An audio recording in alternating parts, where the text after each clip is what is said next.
Okay, so hello everyone. Today we are going to dive into an important tool in data analytics, regression analysis. So it helps us understand relationships between variables and make predictions based on historical data. Um, so by the end of this lecture, you will understand different types of regression models, their assumptions, and their applications in solving real world problems. So let's begin by understanding what regression analysis is. So basically, regression is a statistical method used to model the relationship between a dependent variable and one or more independent variables. If we simply put like that, it helps us understand how one or more input variables or predictors influence an output, which we call the dependent variable.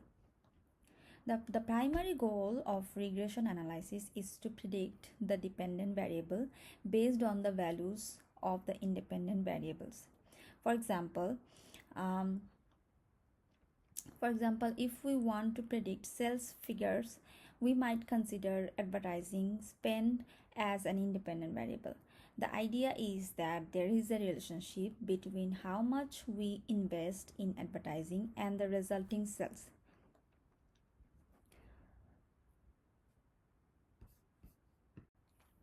So next, let's explore the different types of regression models. Each type has its unique characteristics, making them suitable for specific situations. So first we have simple linear regression. This is the basic form of regression where we examine the relationship between two variables, one independent and one dependent. It's useful for establishing a really linear relationship, like predicting income based on years of education. Then we have multiple linear regression. This is an extension of simple linear regression but involves two or more independent variables. This type of regression provides better predictive capabilities when more factors are involved, such as predicting house prices based on variables like location, size, and the number of rooms. Then we have logistic regression.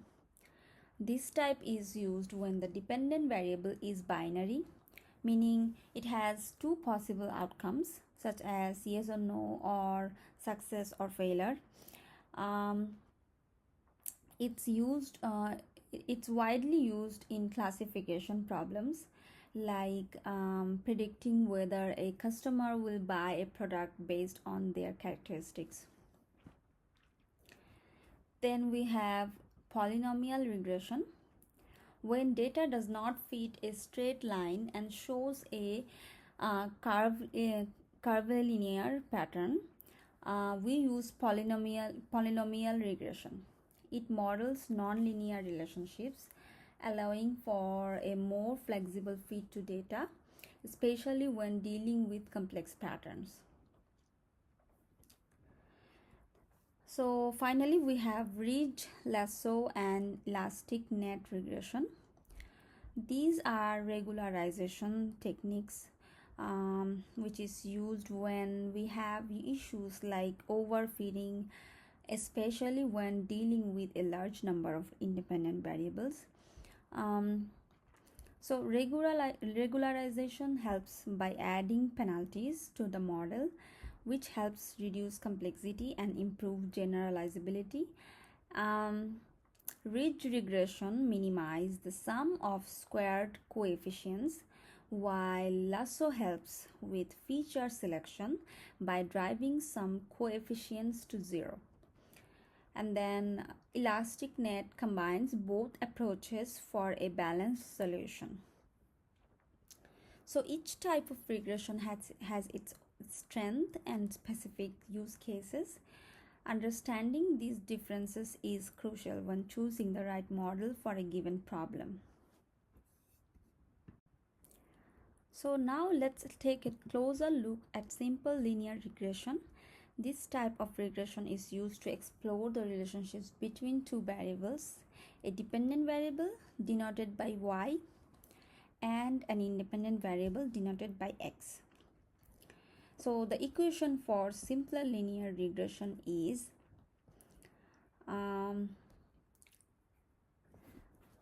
y equal to beta 0 plus beta 1x plus e. So in this equation, y represents the dependent variable, which is what we are trying to predict. X represents the independent variable, which is the input we are using to make the prediction. Then we have beta 0, which is the intercept. It indicates where the regression line crosses the y-axis, essentially giving us the expected value of y when x is 0. So when x is 0, it will give us the expected value of y. Then for beta 1 is the slope of the line, which represents the rate of change in y with respect to changes in x. In other words, it tells us how much y changes for a 1 unit change in x. Then lastly, e represents the error term, accounting for any variability not explained by the linear relationship. So to understand this better, let's consider an example. Suppose we want to predict house prices based on square footage. Then in this case, y would be the house price and x would be the square footage of the house. Beta 1 would represent how much the house prices increases for every additional square foot, and beta 0 would represent the base price when the square footage is 0. Now the goal here is to find the best fitting line through the data points, which helps us predict y for given values of x. So simple linear regressions are especially useful for scenarios where there's a clear relationship between two variables, and it helps us derive insights that are both meaningful and easy to interpret. So next we have multiple linear regression.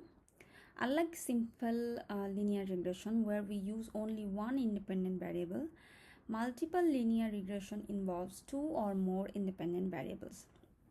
These allows us to capture the influence of multiple factors on the dependent variable, making our model more comprehensive and accurate. So we have this equation where we have y equal to beta 0 plus beta 1 x1 plus beta 2 x2 plus dot dot dot plus and then beta n xn plus e. Now let's break it down. Y is the dependent variable, which is the outcome we are trying to predict, like we did before. Here we have a range of x, x1, x2, xn. So on the simpler one, we only use 1x. Now here we have a range of x, x1 to xn. These are independent variables. So that means these are multiple independent variables. That's why we have multiple linear regression. So these are multiple independent variables which represents the factors that contribute to the outcome. Now beta 0 is the intercept, which represents the baseline value of y when all the independent variables are 0. So here, like x, we also have a range of beta 1, 2, 3 and then beta n, which are coefficients for each independent variable. These values represent the effects that each x has on y, while controlling for the other variables. And then lastly we have e, which is the error term accounting for variability that is not captured by the independent variables. Now let's let's say, for example, we want to predict customer lifetime value. We could use multiple factors such as average purchase frequency, which can be x1, then customer age could be x2, and marketing engagement score could be x3. Each of these factors contributes to our prediction, and the regression coefficients help quantify their impact. Now, multiple linear regression is a powerful tool because it lets us consider the combined effect of several variables, helping us better understand the relationships in our data. However, it also requires us to be mindful of potential issues like multicollinearity and which occurs when independent variables are highly correlated. This can make it difficult to assess the individual impact of each variable. Okay, so let's talk about the assumptions of regression models. For a regression model to provide reliable and meaningful results, it needs to meet several key assumptions. Let's go through them one by one. First of all, linearity. The relationship between the dependent and independent variables should be linear. This means that changes in the independent variable are proportionally related to changes in the dependent variable. If the relationship isn't linear, our model may produce inaccurate predictions. Then we have independence. Observations should be independent of each other.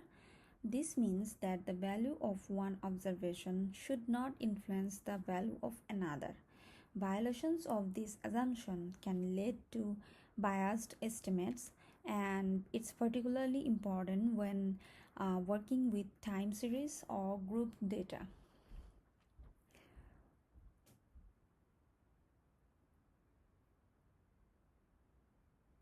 Next, we have homozygosity. This refers to the constant variance of residuals.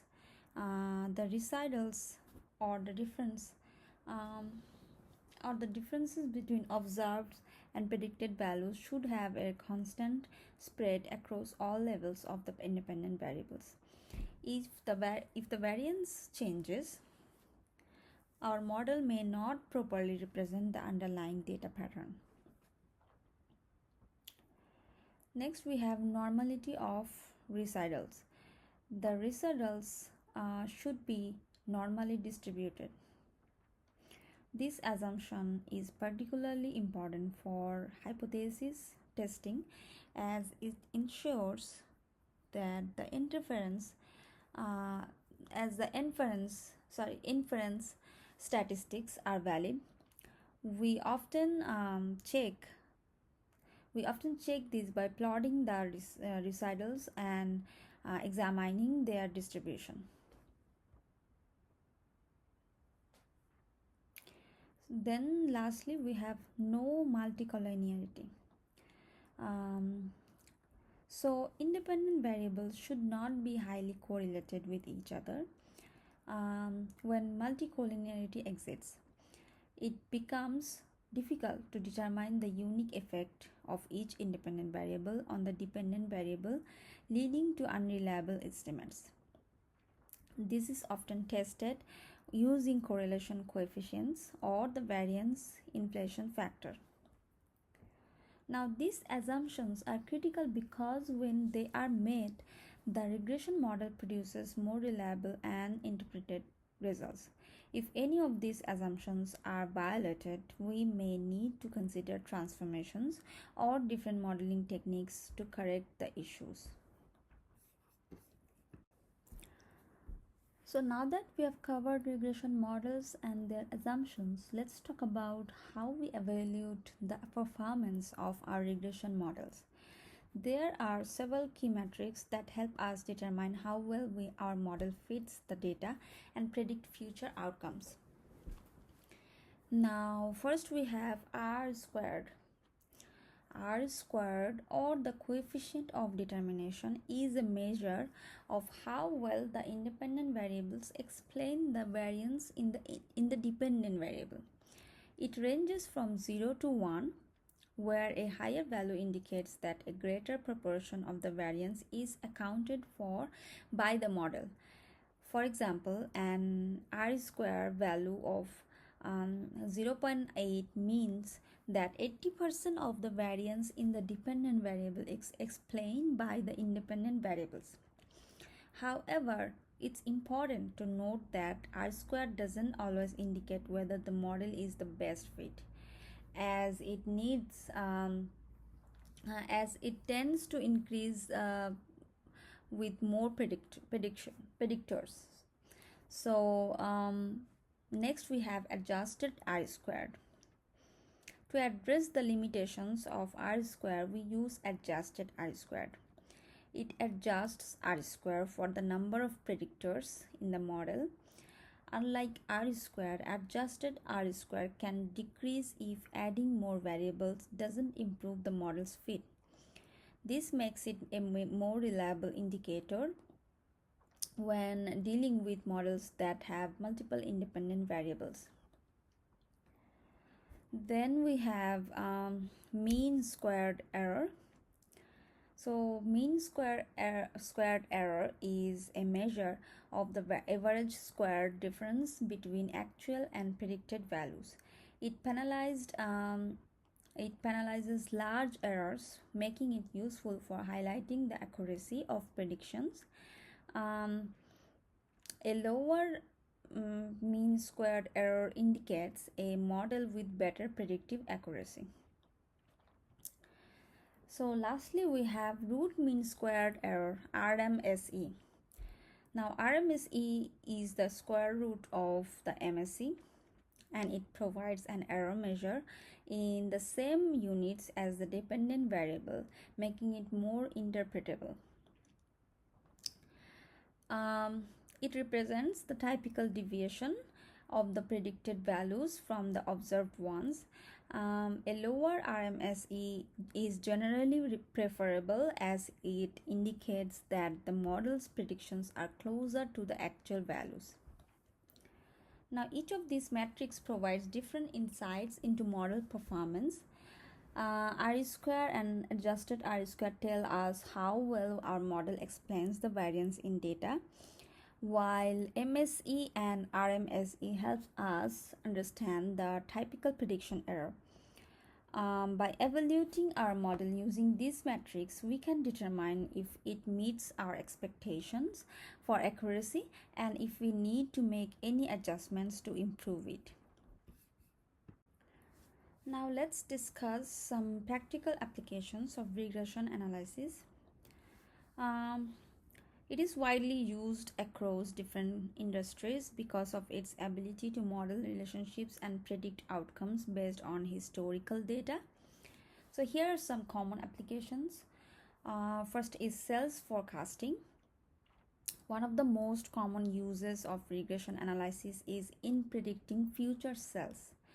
By analyzing past sales data alongside influencing factors such as marketing spend, pricing changes, or seasonality, businesses can use regression to forecast future sales and make data-driven decisions.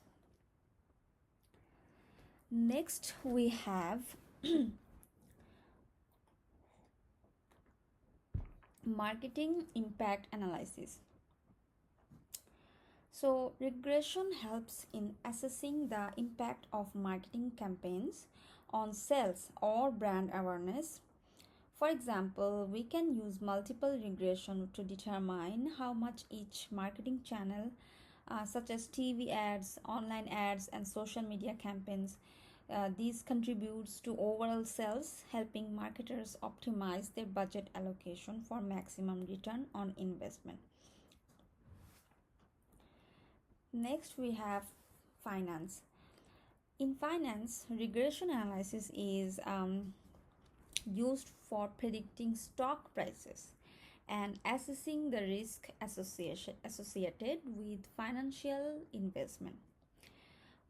For example, the relationship between a stock's price and various economic indicators can be modeled to predict future price movements. Although it's important to note that predicting financial markets comes with significant uncertainty.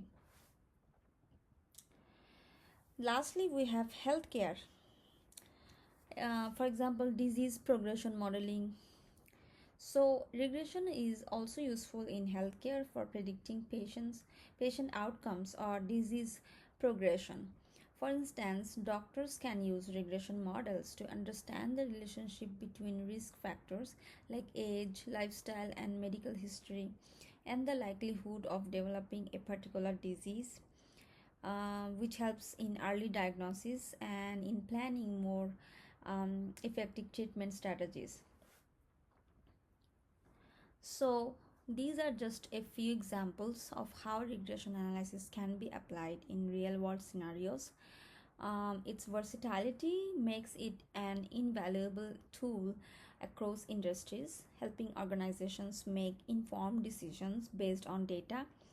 The ability to predict outcomes and understand relationships between variables um, empowers businesses and professionals to plan better. um, it allocates resources efficiently and ultimately achieve their goals.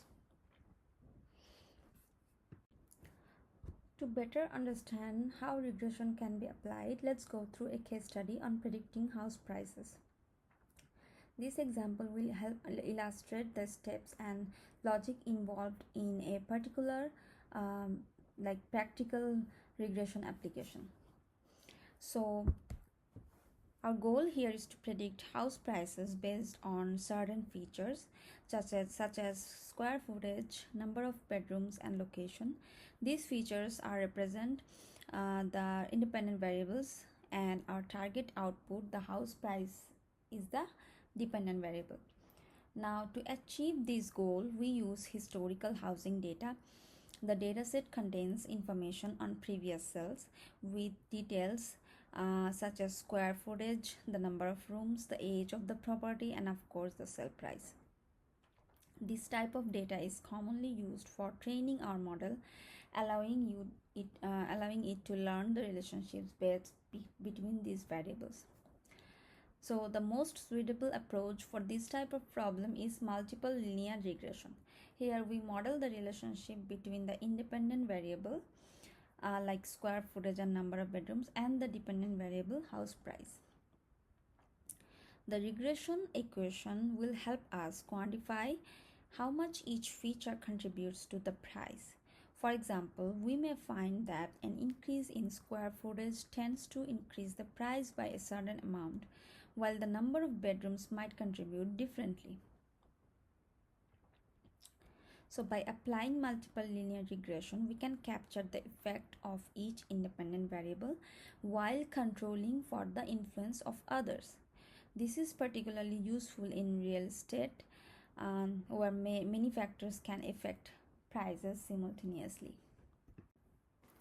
So let's take a look at the results of the regression model and draw some conclusions from our case study. So we see our model achieved an R squared value of 0.85. This indicates that 85% of the variance in house prices can be explained by the features we included in our model, such as square footage, number of bedrooms, and location. So an R squared value of 0.85 suggests a strong fit, meaning our model does a good job of capturing the relationship between these features and the house prices. However, we should remember that while an R squared value this high indicates a good fit, it doesn't necessarily guarantee that our predictions will be perfect.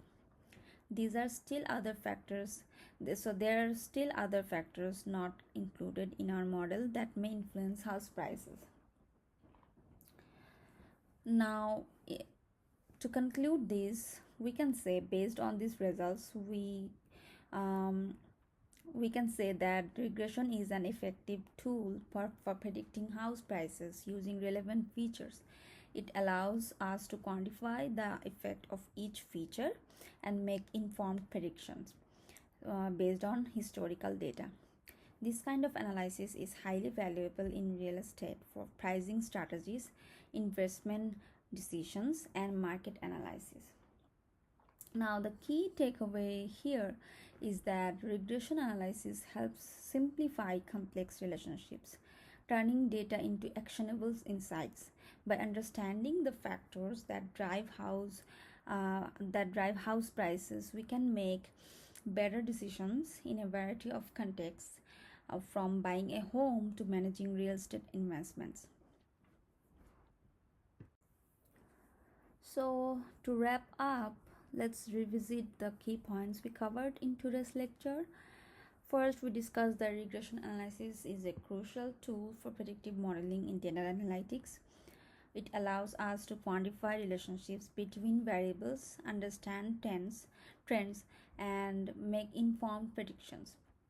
Whether in finance, healthcare, real estate, or marketing, regression has proven to be incredibly valuable for making data-driven decisions. Second, we highlighted the importance of understanding the assumptions behind regression models, ensuring that these assumptions, such as linearity, independence, homozygosity, normality, and no multicollinearity, these are met helps uh, so ensuring that these assumptions are met helps us build reliable and valid models. Additionally, knowing the evaluation metrics like R squared, adjusted R squares, MSC, and RMSE is essential for assessing the quality and performance of our models.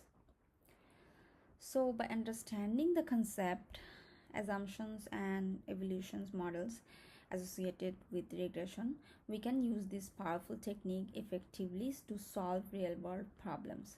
As you continue to work with data, remember that while regression provides valuable insights, it's critical to approach it uh, thoughtfully to ensure accurate and actionable outcomes.